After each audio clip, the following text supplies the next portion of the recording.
চোপড়ায় সোনাপুর গ্রাম পঞ্চায়েতের নটিগত সর্বজনীন দুর্গাপুজোর ৫৫তম বর্ষে থিম কোচবিহারের রাজবাড়ি। চারপাশে চা বাগান ঘেরা, মাঝে একখণ্ড মাঠে আলোর ঝলকানিতে এবার মণ্ডপ সজ্জা ফুটে উঠবে। প্রত্যন্ত গ্রাম নটিগছে বরাবরই থিমের পুজো নজর কাড়ে। বেশিরভাগ সময় এখানে মন্দিরের আদলে মণ্ডপ তৈরি করা হয়। গত বছর এই পুজো কমিটির থিম ছিল মায়াপুরের ইস্কন মন্দির। পুজো কমিটির সম্পাদক তোতন শীল জানিয়েছেন, সপ্তমী থেকে দশমী পর্যন্ত সাংস্কৃতিক অনুষ্ঠানের আয়োজন করা হয়েছে। প্রতিবারের মতো নবমীতে থাকবে নরনারায়ণ সেবা।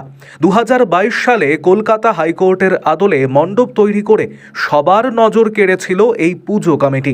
এবারে উত্তরবঙ্গবাসীর প্রিয় কোচবিহারের রাজবাড়ির আদলে মণ্ডপ তৈরি করা হচ্ছে।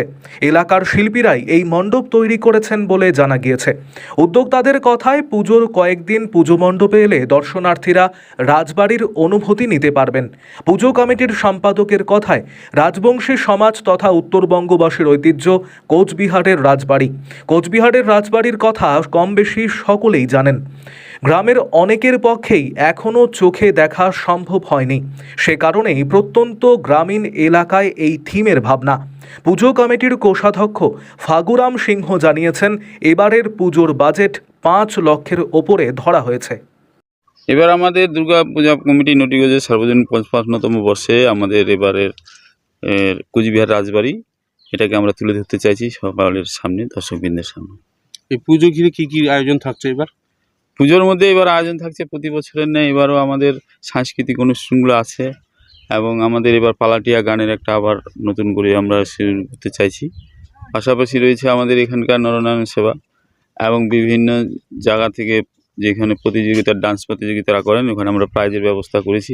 এই ধরনের ব্যবস্থাগুলো আমাদের এখানে আছে। প্রত্যেক বছর নারী পুজো যেটা মানে কুমারী পূজা হয় সেটাও কি? হ্যাঁ, এইবার কুমারী পূজার আয়োজন করা হয়েছে, এবারও হবে। কীরকম বাজেট এবার? এবারে আমাদের আনুমানিক বাজেট গতবারের মধ্যে থেকে একটু বেশি আছে, প্রায় 7 থেকে 8 লাখ টাকার বাজেট এবারের পূজা আমাদের খরচ করার সময়। মানে রাজবাড়ির থিমে নিয়ে আসার চিন্তা ভাবনা কেন? রাজবাড়ি বিশেষ করে আমাদের পূজা কমিটির সকলের যতজন সদস্যবৃন্দ ছিলেন প্রত্যেকেরই বক্তব্য ছিল যে উত্তরবঙ্গের মানুষের একটা রাজবাড়ি দেখার সংকল্প থাকে, তো সকলে তো আর এটাকে দেখে উঠতে পারে না। তো গতবার যেরকম আমরা মায়াপুর আদলে করেছিলাম যে সেটা অনেকেই সেটাকে গ্রহণ করেছেন, তো এবারও সেরকমভাবে আমাদের রাজবাড়িটা যেন সকলে যেতে না পারে, কুচবিহার হয়তো অনেকে যাইতে পারে না, সে কারণে নটিগঞ্জ সার্বজনীন দুর্গাপুজো কমিটির মাধ্যমে যতটুকু ওনাদের মানে সাধ্য মতো আমরা স্বাদ পুরাতে পারি, তার জন্য এই রাজবাড়িকে এখানে নটিগঞ্জ আমরা নিয়ে আসছি। ইস্কন মন্দির থেকে কলকাতা হাইকোর্টের থিম এখানে করা হয়েছিল, এবার রাজবাড়ি কতটা দর্শকদের মন জয় করতে পারবেন বলে আশাবাদী?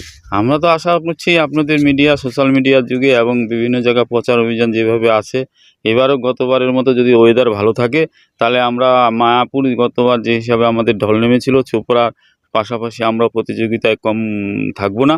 আশা করি ঢল আমাদের এবার গতবারের থেকে বেশি হবে যদি ওয়েদারের অবস্থাটা ভালো থাকে। আপনার নাম? আমার নাম দিলীপ চন্দ্র দাস। কোন দায়িত্বে আছেন? আমি পূজা কমিটি উপদেষ্টা কমিটির মধ্যে আছি।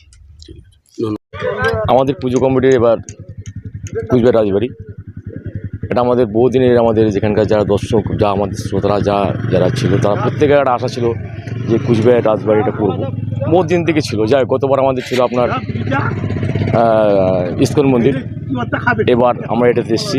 তো বিশেষ করে আমাদের এলাকার মানুষ, এলাকার যারা আমাদের মনে করেন প্রেমী, যারা আমাদের যে সমস্ত লোকের সহযোগিতা আমরা আজকে এই জায়গায় এসেছি, সত্যিকারে আমাদের খুব গর্ব। আমরা আজকে আমাদের বিশাল যে গ্রামের ভিতরে আমরা যে জিনিসটা করতে পেরেছি, এটা আমাদের কাছে একটা বিশেষ পাওনা। এটাই আমরা বলবো যে আমাদের যে বিশেষ করে যে 4 দিনের প্রোগ্রাম, বিশেষ করে সপ্তমী, অষ্টমী, নবমী, দশমী যেটা হয়, এবার বিশেষ করে আবার একটা আপনার বিশেষ করে এবার যে আপনার এই অষ্টমী পূজাটা, বিশেষ করে অষ্টমী নবমী একদিনে আমরা শুনতে পাই, আমাদের পুরোহিত মশাই বলেছেন। তো বিশেষ করে যে পুজোগুলোর যে টাইমগুলো, যে মানে ঘণ্টাগুলো তৈরি করা হয়েছে, খুব স্টাফে ওঠে যাবো আমরা। পুরোহিত মশাই বললেন যে প্রত্যেকটা পূজা পরে আপনার 6টা 5টা এভাবেই পুজোগুলো হবে। তো যাই হোক, আমরা চেষ্টা করব। আর বিশেষ করে আমাদের নবমী পুজোর দিন আমাদের একটা নরনারায়ণ সেবা হয়, এটা আমাদের বহুত দিনের, প্রায় আজকে 8-10 বছর থেকে আমরা করে এসেছি। এটা আমাদের কাছে একটা সত্যি পাওনা। এলাকার মানুষ প্রায় আমাদের সেদিনকে প্রায় 5-7 হাজার লোক হয়, প্রচুর লোক হয়। এবারে কতটা শ্রোতা মানে আসবেন এই রাজবাড়ি দেখতে আশাবাদী আপনারা? দেখুন, গতবার আমাদের যে ইস্কন মন্দির ছিল, যে জনস্রোত হয়েছিল, তার থেকে আশা করি কোনো অংশ কম হবে না, বেশিই হবে। আমরা গতবারে প্রচণ্ড হিমশিম খেয়েছি, এবার কোনো অংশ কম হবে না। কতটা বাড়তি এবার নজরদারি থাকবে? দেখেন, গতবার থেকে গতবার যেভাবে আমাদের নজরদারি, আমাদের যে সমস্ত ইয়েরা ছিল, ভলান্টিয়াররা ছিল, আমাদের যে সমস্ত লোকজন ছিল, আমার ছেলেমেয়েরা যেভাবে সহযোগিতা করেছে, খেটেছে, আশেপাশে যে সমস্ত গ্রাম থেকে আগত বিভিন্ন জায়গা থেকে এসে আমাদের যেভাবে সহযোগিতা করছে, এবারও থাকবে। আমরা পুলিশ প্রশাসন থেকে আরম্ভ করে প্রচুর হেল্প পাই। অত্যন্ত গ্রামীণ এলাকা এই নটিগঞ্জ, হুম। তার মধ্যেও আপনারা একের পর এক চমক দিয়ে চলেছেন। এবারও কি মানে কি বলবেন, এই যে রাজবাড়ি কতটা সাধারণ মানুষের মনে জায়গা করতে পারবে? দেখুন, আমরা বিশেষ করে আমি গতদিন আমরা যে চাঁদা কালেকশন যাচ্ছি, আমরা সেখান থেকেই বা বিভিন্ন জায়গা থেকে যাওয়াটা পাচ্ছি। মানুষের মনের মধ্যে একটা উৎসব হয়ে গেছে যে প্রত্যেকের নটিগঞ্জ পুজো কমিটি যেভাবে আপনার এবার একের পর এক চমক দিচ্ছি আমরা, তাতে মানুষের যে মনে যে একটা ঢল, যেন সত্যি এবারে কিছু একটা চমক হবে। এবং তার ওরা যে যতবার থেকে এসছে বা এবারে যে আসবে, তো মনের মধ্যে একটা আলাদা একটা উৎসব তৈরি হয়ে গেছে। এবারও আশা করি, সত্যিকারই বলছি আপনাদেরকে, আমাদের মানুষের যে ঢল আমরা সামলাতে পারবে কিনা বলতে পারছি না। মানে বিশেষ করে চোপড়া ব্লকের মধ্যে আমাদের যে গ্রাম দেখতে পাচ্ছেন, চারদিকে চা বাগান, তার মাঝখানে গ্রামের ভিতরে আমাদের যে পুজোটা আমরা করছি, সত্যি মানুষের সহযোগিতা না থাকলে হয় না এটা। কত বাজেট রয়েছে এবার? হ্যাঁ, আমাদের প্রায় 7 থেকে 7-এর উপরে বাজেট আছে আমাদের। আপনার নাম? আমার নাম রায়হরণ দাস। কোন দায়িত্বে আছেন? দায়িত্ব বলতে কি আমি আপনার পদে নেই, কমিটির সদস্য। হ্যাঁ, ধন্যবাদ। দায়িত্বে আছি। হ্যাঁ।